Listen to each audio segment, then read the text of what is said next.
Aksi begal di Kota Palembang kembali mencekam. Kali ini kejadiannya kembali viral di media sosial hingga banyak netizen yang berkomentar mengenai aksi pembegalan tersebut.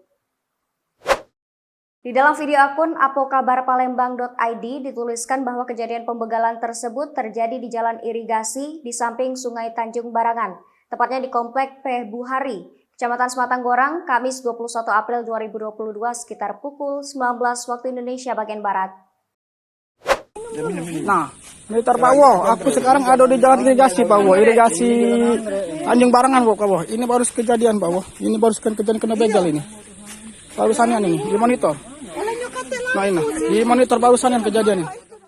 Sementara itu, saat dikonfirmasi Kapolsek Ilir Barat 1, Kompol Roy A. Tambunan membenarkan telah menerima laporan peristiwa pembegalan tersebut. Dikatakan Roy bahwa mendapatkan laporan tersebut, pihaknya langsung bergerak cepat di mana anggota unit Reskrim Polsek Ilir Barat 1 langsung mendatangi TKP untuk melakukan penyelidikan dan juga penyidikan.